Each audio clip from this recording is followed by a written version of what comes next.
Ladies and gentlemen, welcome back from lunch. We know a few of you are still mixing and mingling and networking. We'd invite you to take our seats. We're excited for our concluding speaker. I'm also excited to be able to tell you that at the conclusion of our final speaker, we're going to have a dessert buffet at the same stations where you enjoyed your lunch. So we'd invite you once again to please take your seats, to come back from lunch, and to enjoy our concluding speaker. At this time, please welcome to the stage Mark Garfield. Mark is Zions Bank's Senior Vice President and International Banking Manager, and he will introduce our concluding speaker. Thank you, Mark.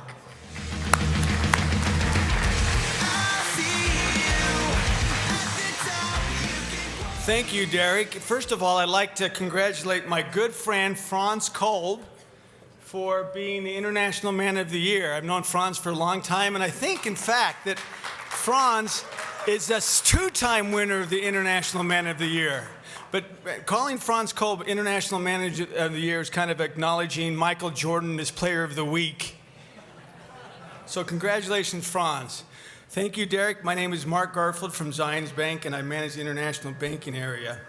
And it has been my privilege to participate in a number of trade missions with Governor Herbert. And I would like to introduce you to the globalist Governor Herbert based on a few experiences I had on those trade missions. Just 3 weeks ago, I was at an international banking conference, and I was speaking with Avi Evergan. And Avi is the head of financial institutions for Bank Leumi in Tel Aviv, in which we have my bank has a correspondent relationship with him. And I spoke to him, and speaking with Avi, he said, I still remember your delegation when it came to Israel. I love the presentation of your governor. He was so proud of your state. He came across as a man of the people and made quite an impression on me. Avi made a comment that I wrote down. The governor made a comment that I wrote down and I have since quoted. Right then, Avi takes out his phone. He scrolls and he reads the quote by Governor Herbert. Working wins when wishing won't. I love that quote, is what Avi said. It's been about 3 years since that trade mission to Israel. In preparation for that Israel trade mission, I was planning to meet with I had a planned meeting with a commercial service representative based in Jerusalem. In the meeting, he said, we get a lot of state trade delegations to Jerusalem. If you really want to show that you're serious about trade, you should have meetings in Tel Aviv, Jerusalem, and Ramallah. For your information, Governor Herbert was the first U.S. governor to take a trade delegation into Ramallah. In 2015, in a briefing in Hong Kong during the Guangzhou Hong Kong trade mission, Standard Chartered Bank briefed the trade delegation on the development of the Chinese renminbi, the CNY, both onshore and offshore trends vis-a-vis the Hong Kong dollar and the U.S. dollar. Kind of a technical briefing. Governor Herbert was in attendance. He sat on the front row, was very active and a participating student. After the Standard Chartered Banker briefing, they came up to me and said it was really very special to have a U.S. governor at the briefing. We've never done anything like that before, but we sure didn't expect him to be so engaged in what we were saying. And lastly, in Germany last year, at one of the receptions that we put on in the evening for local businesses and government dignitaries, Governor Herbert speaks and has an exceptional way of connecting with local businesses. He mentioned a German immigrant named Konrad Kleinman and how this German pioneer, part of the original Vanguard company to Utah, brought his many skills to help colonize the western United States. That was really interesting to me because Konrad Kleinman happens to be my wife's great-great-grandfather, in which my first grandson, who was born last year, is named Conrad Garfield, named after Konrad Kleinman. I never, ever expected, though, that in a briefing in Germany that Governor Herbert actually knew more about Konrad Kleinman than I. These experiences tell me the following, that Governor Herbert is proud of the people, products, and places of Utah. He knows our heritage, our work ethic, and what we represent. He will speak for us and promote us anywhere in the world and to any people. and he does it in such a way that makes a positive and long-lasting impression to our friends and partners throughout the world. Please join me in welcoming Governor Gary R. Herbert.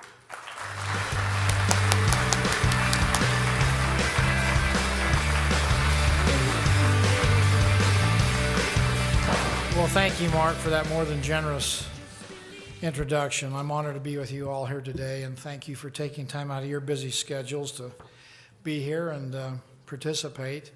I do note Derek, my former chief of staff, who knows me about as well as anybody, I don't know if it came across to you, but it was like, you will get dessert if you stay and listen to the governor speak. So whatever we need to do to keep you here. Again, it's a great a group of entrepreneurs and business people here that have opportunity to look beyond the borders of not only Utah, but the borders of America.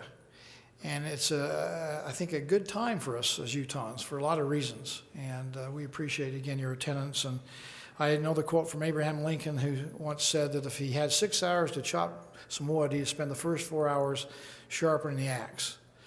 And some of what we're about today here is sharpening the axe, finding better ways to do things, more effective and efficient ways to do things. And I want to thank all those who've been involved in this. Derek Miller, the World Trade Center for his good work, Val Hale for the GoEd office that's helped put this together, Franz Kolb you've heard about, who's been involved for international work. Ed Luce, wasn't he great today to hear Ed Luce talk about his perspective on not only the economics of international trade, but presidential politics.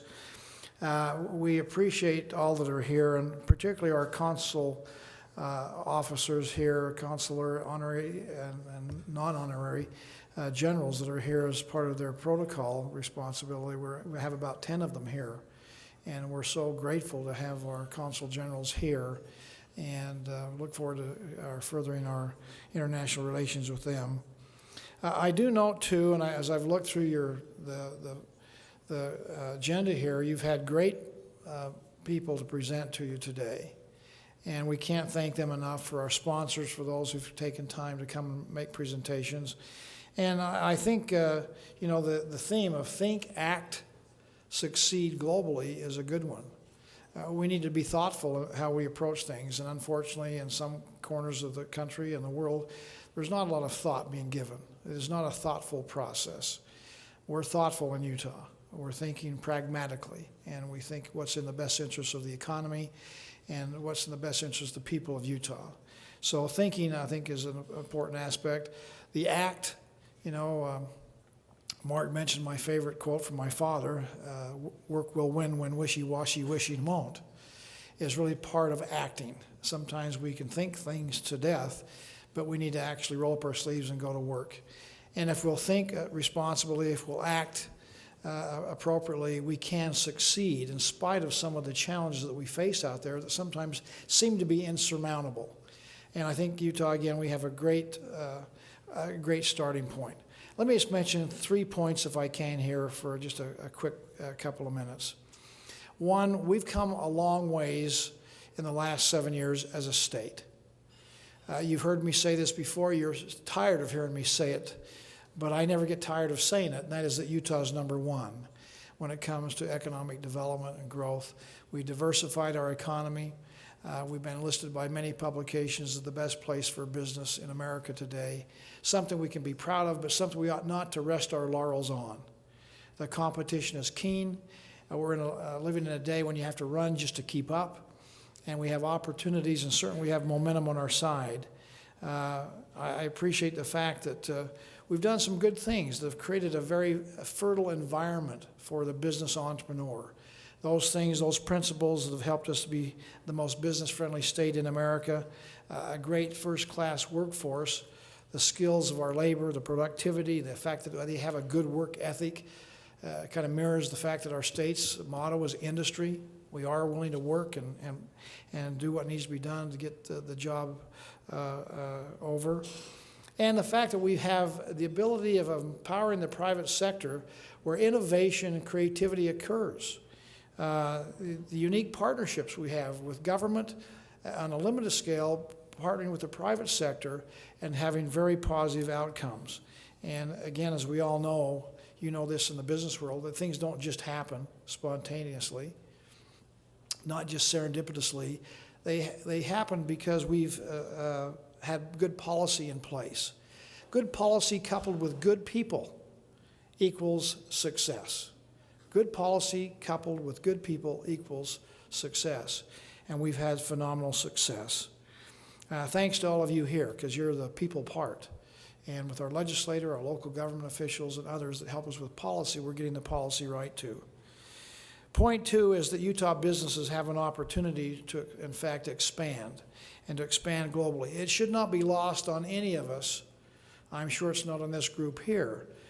But everybody needs to understand that 95% of all the customers for the goods and services that we produce in Utah lie outside the borders of not just Utah, outside the borders of America.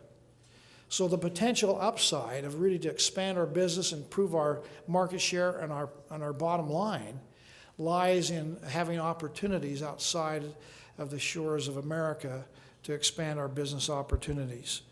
And again, I think we understand that. But let me just illustrate the point if I could. I know Natalie Caddis is here, and I don't know if Natalie's in the audience, but I saw her a little earlier. But you should know Natalie. Again, a business that was started by her in-laws a number of years ago. They specialize in thermoform plastic manufacturing. And she attended her first trade mission when we went to Israel, when Mark talked about us going over to the West Bank. Again, she was on that trade mission where we met chambers of commerce, not only Israeli Chamber of Commerce, but Palestinian chambers of commerce. And she's attended many more. She cut her teeth on that one, but she's attended a number of others since then. The success that she's, in fact, developed herself by being on these trade missions has not only improved the bottom line, but it's improved the bottom line dramatically. The Caddis Enterprises export business has increased 400% every year since 2013. That is a remarkable.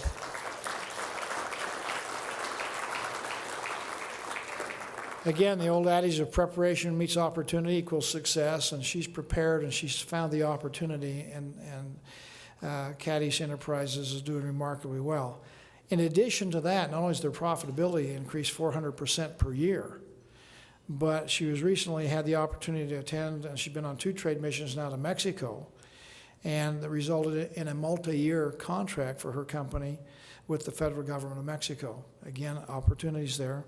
And then what is really remarkable is this last April, in conjunction with the Hanover Messe Industrial Trade Show, she's been invited by President Barack Obama and German Chancellor Angela Merkel to come and present her business model to an event, a special event of the world's top political and business leaders.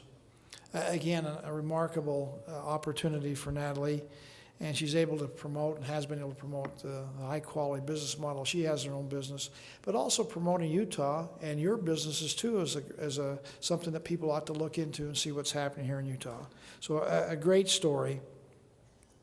Let me just say too, it's in light of what Ed Luce said earlier and what we know is going on, in spite of maybe the anti-trade isolationist rhetoric that we hear a little bit too much on the national stage, I know there's concerns about making sure we have fair trade, free trade, and that we have good relationships that are mutually beneficial between Utah, America, and other countries. But here in Utah, we understand the importance of international trade on many different levels, not just the economics, but in building personal relationships and foster, in fact, better relationships between our country and other countries of the world. And we're certainly foursquare behind in Utah promoting international trade, whether that's on our tourism and travel side, whether it's investment, whether it's industry. The opportunities to sell goods and services in a mutually beneficial way is a part of our economic model here in Utah. Point three is, again, what I've just already kind of talked about. Some of you know we've received a lot of accolades. I don't tire of telling you about all the nice things people are saying about Utah. They're credible because they're people outside of Utah. It's one thing if I say we're number one. It's another thing if the U.S. Chamber of Commerce says we're number one, or Forbes, or CNBC, or Polina Corporate. There's a lot of organizations out there that kind of rank, and it's always nice to see Utah ranked either number one or in the top 2 or 3. And the one that I've told you about before, which I think is important, we cannot overemphasize, and that's the U.S. Chamber of Commerce when they named us the top enterprising state here this past year, like the top state for business. But they mentioned a very salient point about why we're having success in Utah beyond what we find in other states. And they said that in analyzing Utah and our people, the policies we have in place, et cetera, they found that the spirit of cooperation and collaboration was in greater abundance in the state of Utah than any state in America today. So the idea that we actually partner together, that we actually work together, sometimes we're competitors, but we in fact still work together. We call it coopetition, as opposed to just pure competition. We cooperate together, and with the idea that as we work together, we'll have mutual benefit. And the rising tide that raises all boats on the ocean is economic expansion. The good news for all of us here in our system in America, and one that ought to be embraced by the world, is that it's not a zero-sum game. The system is designed to continue to grow and expand and raise all ships on the ocean with the rising tide of economic development, improving people's quality of life and economic opportunity. In Utah, because we've put this into practice, we've in fact helped those who are most vulnerable amongst us. What's the best thing you can give to somebody who's in poverty? A job. Help them lift themselves out of poverty. And those opportunity things that come with a growing and expanding economy are found here in Utah. That's why our unemployment rate is so low, down to 3.4%. Our GDP is high. We're growing at over twice the national average. And we lift people out of poverty. One of the most important statistics we have in Utah today is the fact that our poverty rates in Utah are 1/3 below the national average. And for our young people, for the youth, our poverty rates are 50% below the national average. So when we want to take care of those people who are vulnerable, that need an assistance, the safety net issues that Ronald Reagan used to talk about, Utah is doing it the right way and helping everybody benefit. And wherever you are on the economic ladder, upward mobility is alive and well in the great state of Utah. Let me just mention we have the challenges going forward. Again, coming together is the first challenge. We seem to be doing that well. I like to quote Henry Ford, who said, "Coming together is the beginning, keeping together is progress, and working together is success." That's a key principle for us to continue. And as we work together, it's not just us here in Utah, but it's across the country, and it's now working together with people on an international stage. As we work together, we're going to have success that's going to take place. We're bridging gaps. We're making headway. We're having better relationships around the world. And again, Utah is in a great position to do that. As you know, we speak 130 languages here. We speak the world's languages. And we're, in fact, proud of that, and that's going to continue. That helps us when it comes to international business and trade. And again, these kind of forums where we meet together, to learn together, to help us improve our skills is going to help us too. Now, I know Val mentioned earlier today about the fact I've set a goal for us to have, in fact, increase our value-added exports to $9 billion by 2020. Again, that's not an easy thing to do. It's a challenge. It'll cause us to stretch and work, roll up our sleeves. Work will win when wishy-washy wishing won't. But we can do it, and I'm pleased to see that the progress that Val mentioned earlier today, we're at about $7.4 billion now. So we've got basically 4 years to go to see if we can get to the $9 billion mark, and I believe that we can, in fact, do that. I like the trajectory. I like the trend. I like what you're all doing. We still have some work to do.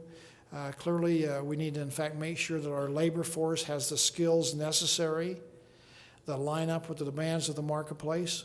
That's why we're making education such a focal point going forward. Our teachers are doing a great job. Our principals, our superintendents, our local school board members, our state school board, all working together in somewhat harmonious relationships. But we can, in fact, do better, and that's got to be an emphasis to make sure that we have the workforce of tomorrow, today, that will enhance our abilities, in fact, to have a growing economy and certainly enhance our abilities to have international trade in what is now a global marketplace. So investment in education is going to be a key. Let me just conclude now and say, that's kind of why we're here. Again, is to learn, to sharpen our tools, as Abraham Lincoln sharpened the old axe, and make sure we're prepared to compete in the global marketplace. But more than just competition, I want us to lead in the marketplace. Utah is a leader. We, in fact, are leading, and other states are taking notice. Utah is becoming the gold standard for state government across this country. People are curious about why.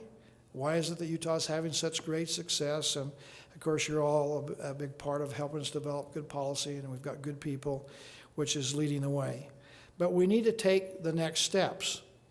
I'm reminded here just a few weeks ago, we opened up the time capsule at the state capitol building. And hopefully all of you have had an opportunity to go through our state capitol. If you haven't done that, take the opportunity. We have great docents. We'll take you around that beautiful edifice and give you a little bit of the history of that building. It was dedicated 100 years ago, here just a few weeks ago. There's the anniversary, 100-year anniversary. And again, it has a great story to tell. It's not only a beautiful building, but the symbolism of what it stands for is something that we as Utahns ought to never forget. The main thing about it is that 100 years ago, a little over 100 years ago, people had a vision for the future of what Utah could become. Not what they were at that time in history, but what we had the potential to become if we would roll up our sleeves and go to work and work together. And we see the results of that vision today as Utah, it really is the leader in this nation of economic success, great quality of life, and a place where people love to come to live and raise a family and to do business. There is, in fact, no better place in America than right here in Utah. And again, the lesson we learn is that we stand on the shoulders of those who've gone before. I'm certainly grateful for somebody who had a vision, 105 years ago to build a state capitol. We were one of only a couple of states that didn't have one. And to build something that we could grow into, not something that became outsized just a few years later, like many state capitals have done, but one that we could grow into. And again, the vision they had and the courage to implement the vision is a lesson we could all learn. Well, in that same vein, as we look to go to the next level, so that people 100 years hence will look back at us and say, hey, they did something good, on their watch, and we'll stand on their broad shoulders. Again, I appreciate the fact that here just 11 years ago on our 10th anniversary of the World Trade Center, that Scott Anderson and Derek Miller said, hey, we ought to take a look at something new, an opportunity for us to maybe have what we call an inland port. And so, because of that, the World Trade Center commissioned a study on the creation of an inland port in Utah, something never been done before. That study was conducted by the Ken C. Gardner Policy Institute, affiliated with the University of Utah. I know some of you had an opportunity to hear Natalie Gochner talk about that here a little bit earlier. But the study, which was recently completed, has given us a green light for us, in fact, to take a look at the potential we have to have an inland port. And again, the findings that we found is that we in Utah have the right ingredients.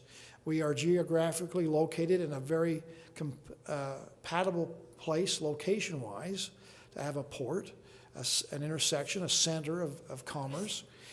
We also have done a lot to enhance our infrastructure by investing over the last decade 10 times more money into roads and transportation than has ever been invested before. So our infrastructure is in place in a great way. At $2.6 billion on our international airport. So when we talk about Utah being the crossroads of the West, it certainly is, and we've enhanced that with all the improvements we've made in the last just few years. And clearly we understand if we have an inland port and can improve commerce, it's going to boost the economy of Utah just once more. Another shot in the arm for the economy of Utah. So, you've heard me say that Utah is America's best economy, strongest economy, certainly the most diverse, healthy economy in America today, and I'm grateful for that, grateful for the vision of those who've gone before us. And I want to say, let's us ourselves now follow the recommendation of the Ken C. Gardner Policy Institute and see if we can, in fact, build upon those who've gone before. So today, It's not a matter of just enjoying the benefits of those who've gone before, but we want to emulate those who've gone before. And so today we're pleased to announce that we're going to be moving forward on the first recommendation by the Gardner Institute on the study to form an exploratory committee to actually drive this process forward and do the necessary assessments and planning to do what Utah does best, and that's form some kind of a collaborative effort to, in fact, do the appropriate analysis here for this inland port. I believe.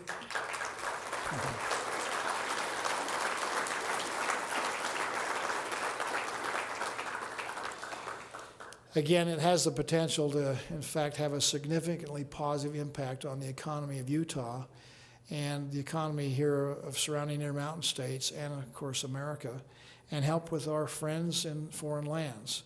So the impact on this can be somewhat dramatic. This exploratory committee will be co-chaired by the Governor's Office of Economic Development for the public sector and the World Trade Center for the private sector, and it will include members from all different sectors of our economy and relevant industries. And I'm confident in doing this that it will ensure that we actually do have an opportunity to have an inland port. I don't want to presuppose what the analysis will be, but I think all the necessary ingredients are in place for us to take that next step. And again, it's going to help boost Utah even more on an international stage when it comes to economic opportunity. And again, our future becomes much more bright because of that effort and because of what I think an inland port can do for the great state of Utah. So with that in mind and that announcement, again, I'm looking forward. I don't think there's been a better time in my lifetime to look forward to the future of Utah. We've done so many great things over these last few years together, but we still have challenges left to accomplish and issues that need to be addressed as we go forward. Again, we certainly don't want to rest on our laurels.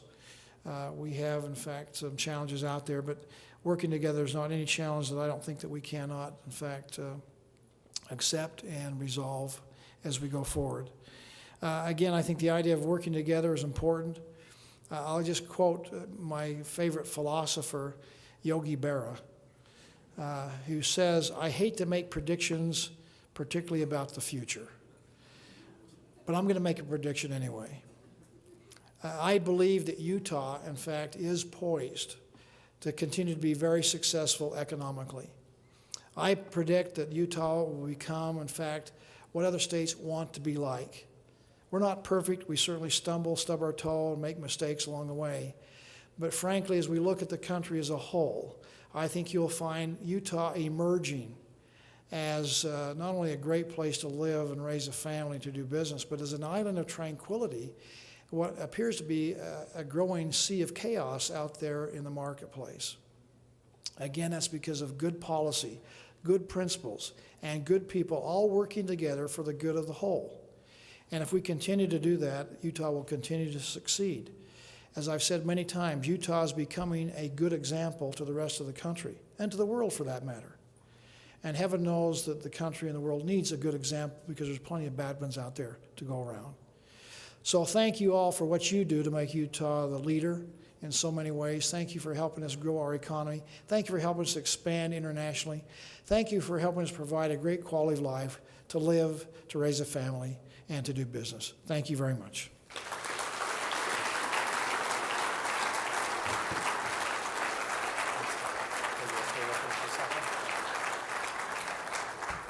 Governor, thanks for your remarks. Before you leave the stage, I have one more assignment for you, but first a bit of bad news. These flowers are not for you. But you do go to enough events to know that there are hard-working people behind these, the great scenery and great staging that we have. And I want to invite Jessica Neal from the World Trade Center team to come forward and have you and I, Governor, present her with these flowers. She may not come back. I know we're going to embarrass her by doing this, but as I said, all of you know it's the hard work of people behind the scenes that make this happen. So please join me in thanking Jessica.